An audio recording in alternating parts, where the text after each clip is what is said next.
Love this podcast? Support this show through the Acast supporter feature. It's up to you how much you give, and there's no regular commitment. Just click the link in the show description to support now. Before we get started with another great edition of the Duke Loves Rasslin podcast, I do want to let you know, Zencastr.com.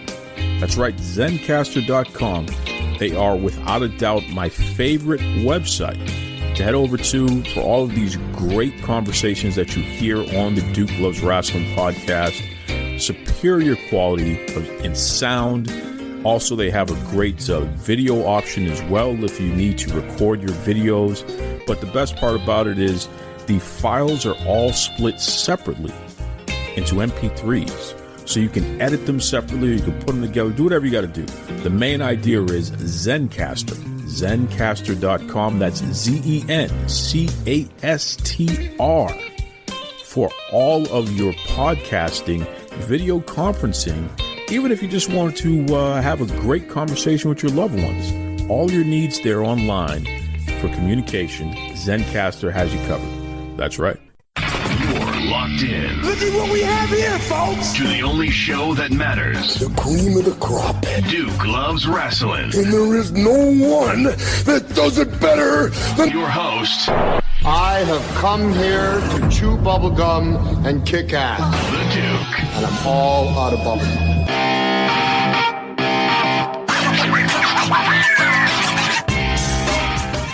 Hi, this is Mateo Mayorga. I write for 5 Reasons Sports Network and fan-sided for the King James Gospel, and you're listening to the Duke Loves Rasslin podcast. You know, folks, here on the Duke Loves Rasslin podcast, we love to obviously interview the pro wrestling stars of yesterday and today, you know, legends in the sport, what have you. But we love to venture out and talk to folks from other sports and certainly other media personalities and analysts. I always find that interesting because it was a happy accident years ago when I started doing that. And, you know, all you listeners responded so strongly, especially when I had, you know, heavyweights like Peter Vesey on the show, or, you know, a Reed who is an analyst for other combat sports, but also football and what have you. You listeners enjoy when we pull other people from other walks of life onto the show. And certainly that's the case today, because our man Mateo, somebody who I've been following on Twitter for a while and reading his stuff, this is a sharp dude, especially his take on basketball and, you know, the little stats and figures that he puts up on a continuous basis on his Twitter feed and what have you. I really enjoy paying attention to what Mateo posts because I always learn something, and that's refreshing because you can't say that about everybody, unfortunately. But with that said, you know, officially, welcome to the Duke Loves Rasslin podcast. Mateo, how you doing, brother? Duke, thank you for having me. It's an honor and a pleasure to be here. You really honor me with your very kind comments. I'm thankful. How are you? I'm great, man, and I mean it. I really enjoy your feed because it's very thought-provoking, the things that you focus on. And it's interesting because you just drop it and then you move on.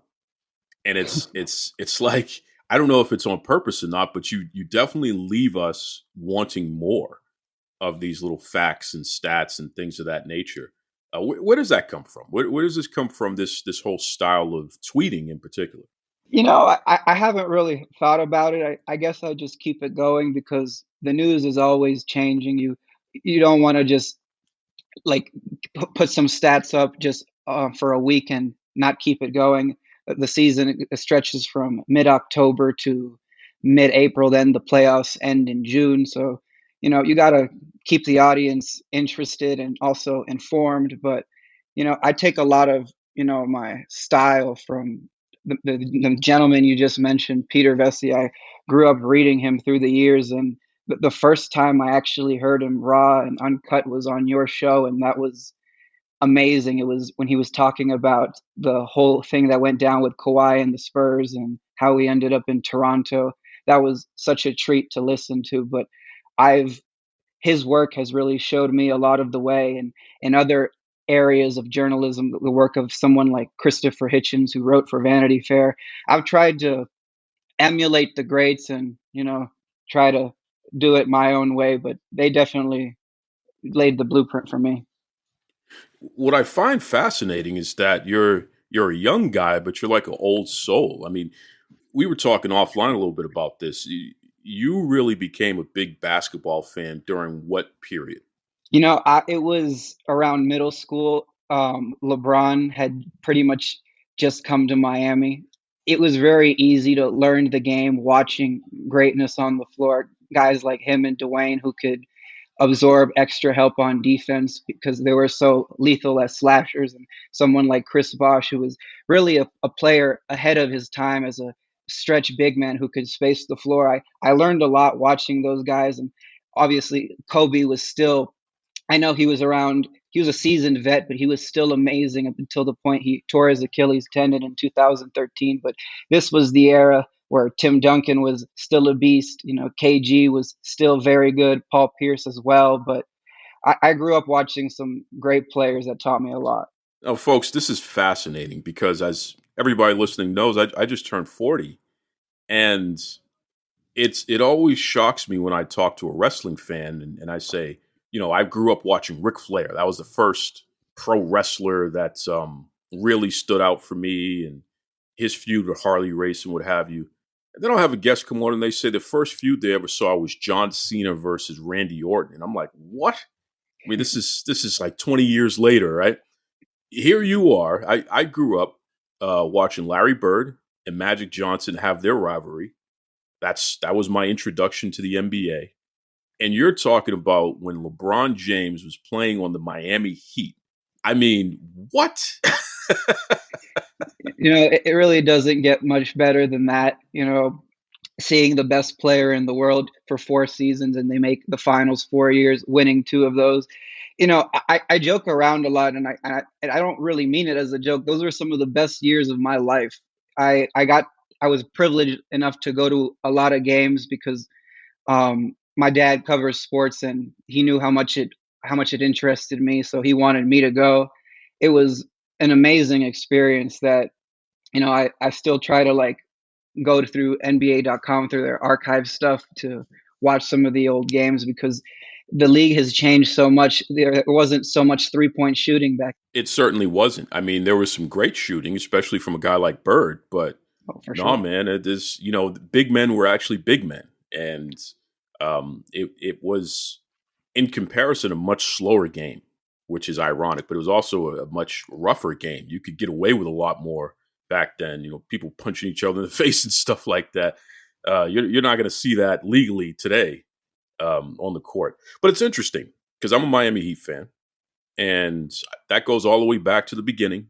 The killer crossover, Timmy Hardaway, Alonzo Mourning, and I was with those guys from the beginning. And a lot of people say, "Oh, you're a homer, and you're a Boston guy," but yet here you are. You just want to root for the good team, and it's like, no, I've been a Heat fan through thick and thin, the good and the bad.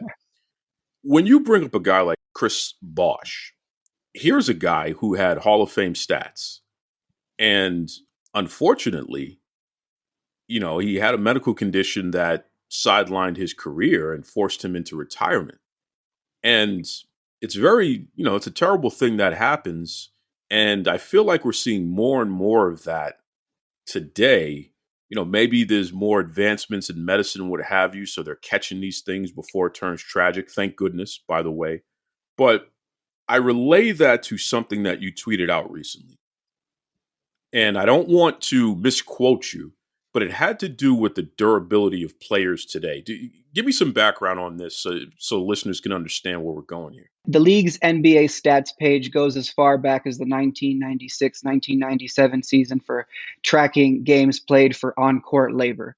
And that season, 85 guys logged at least 80. The metric I used was 80 games. In the lockout season, which was 1999, you had at least 80 guys play a full year. In 2000, you had 79.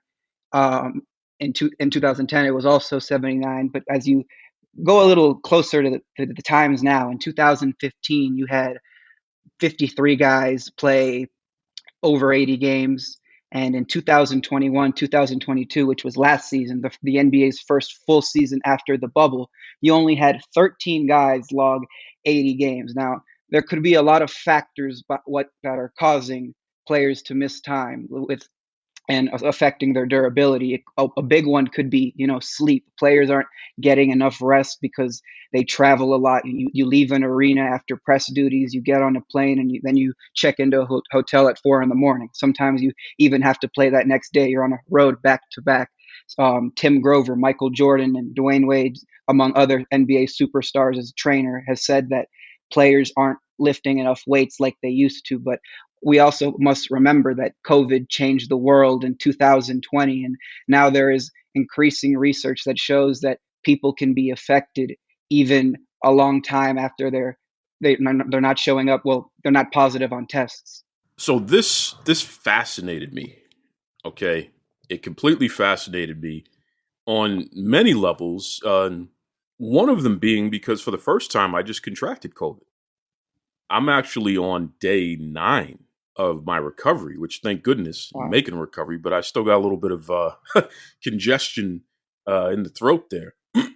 Wow. So on a personal level, I can understand this because the fatigue is tremendous. That was the thing that really affected me the most. I found myself being a little bit more tired than ever before.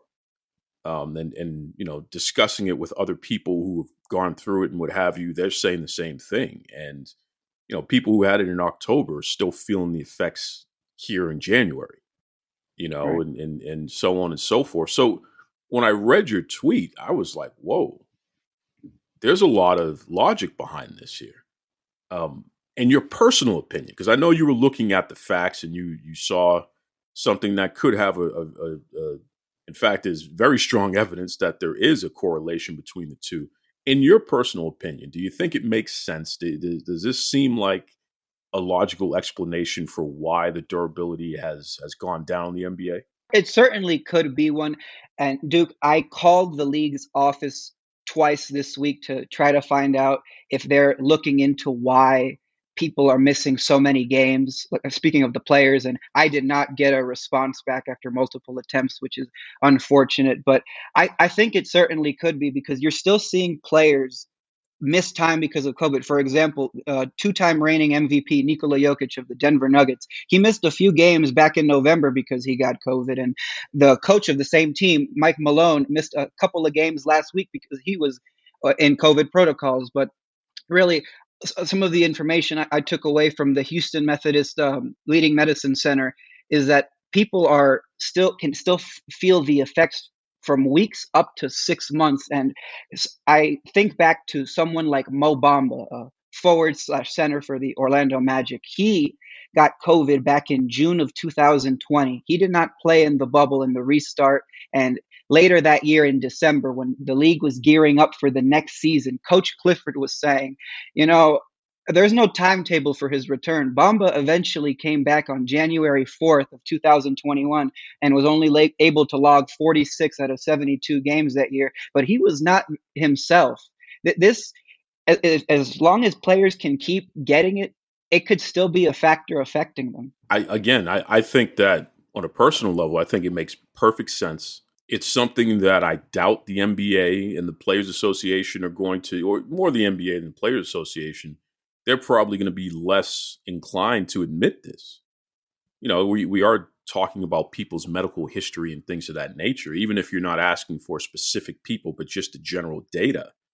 Right. And I wonder about something, Mateo. How do you think this is going to affect player contracts going forward? Because if we know and we could see the data, let's just play devil's advocate for a second here. Let's say the data supports your hypothesis, and yes, COVID has affected the durability of the players. They are playing less because this respiratory virus affects people in that manner, where they can't perform as consistently on the same level as maybe they were before COVID. Do you feel that may factor into player contracts and maybe that may affect the players negatively if that were to be the case? Well, Duke, I anticipate a lot of drama at the next CBA negotiations, for not just for this reason.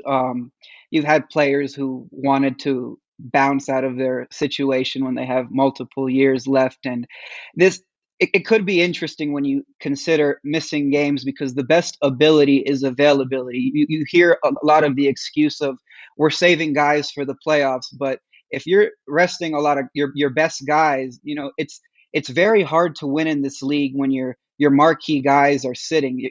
The favorites in the league win the majority of the time, overwhelming majority. So when you're resting guys a lot, it's very hard to get the seeding you want to ensure a tough, or excuse me, an easier road to the NBA Finals. So missing games is something I think league management and ownership is gonna have a hard line on because what we're seeing recently, guys are missing games, but important ones too. And here's the thing: I believe that when guys are missing games, the majority of the time they got a legitimate excuse for it, and they should not be on the court. It is an injustice to them when they are playing hurt. But you're seeing guys miss prime time. For example, the last primetime game the Miami Heat played, Jimmy Butler was absent for it. That's not good to see for the league. I know you're in the beginning of peeling back the layers on this and researching this. I'm going to challenge you personally, and I'm on the record in saying this, Mateo. I really hope, and I challenge you to continue to pursue this because, in my personal opinion, this might be the biggest sports story of our generation. And I'm not, being tongue in cheek about that either. I'm very, very serious. I think that you're onto something. I think that it's obvious and it's common sense, but people don't want to admit it. So you're definitely going to get pushback on this. But man, if any way, shape, or form you can find a way to get folks to admit this, or get solid evidence, solid proof on this, and the data certainly is supporting you, brother, you deserve every sports journalism award and what have you, because you may have affected the trajectory of all sports going forward, because it's not just about the NBA. And here's the thing, folks. This is why I have Mateo on the show talking about this. This affects all sports at every level, including youth sports. COVID is something that we still don't know enough about, especially the long-term effects. But what we do know is most people who have had it, yes, they are affected. They are different after the fact than they were beforehand. And if this is reducing a person's productivity, especially as it relates to sports, dude, we need to talk about that. And we need to figure out what we're going to do about that collectively on every level of every sport. So, Mateo, I commend you, man. This is a big. Did you come up with this on your own, or was this? What made you pursue this?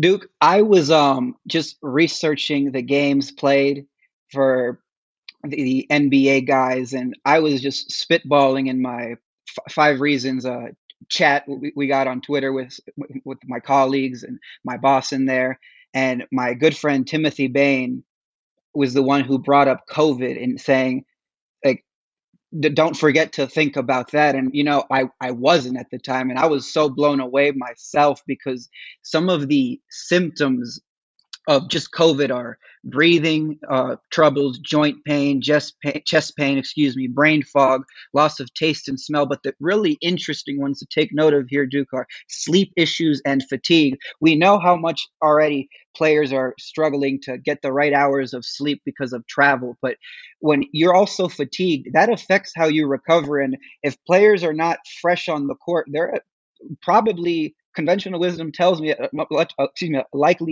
more likely chance of getting hurt. This is the most important sports story of our generation. And you're just at the beginning of it, which is fascinating to me, because as you continue to pursue and unpack this, man, everyone's going to be talking about this. Like, literally everyone is going to be talking about it. We're going to be forced to.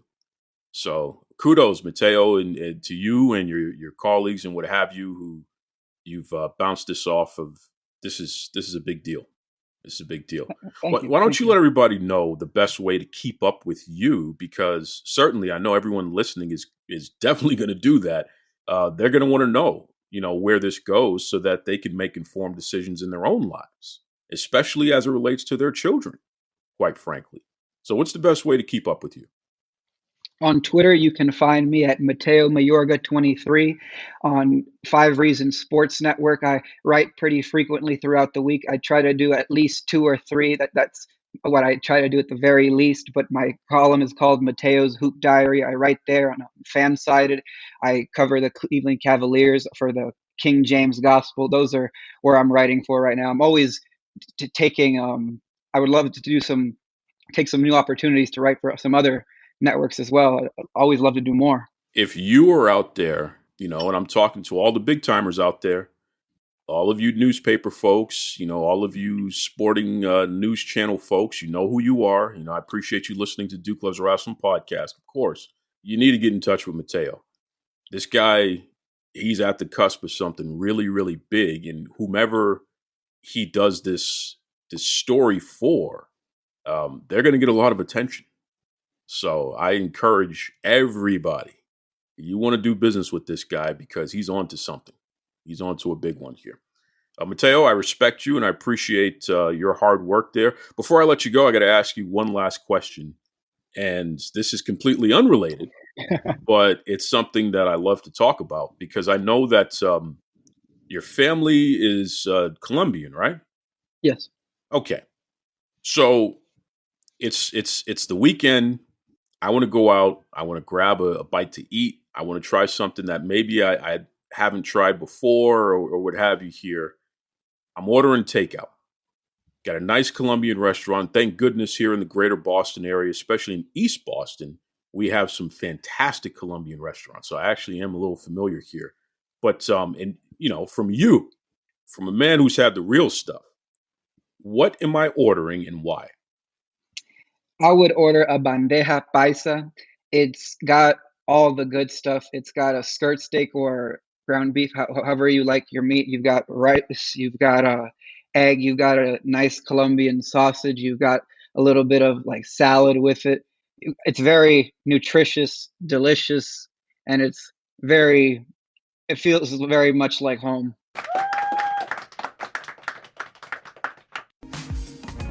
What is up, you guys? This is Kylan King, the mother effing king, and you are listening to Duke Loves Rasslin.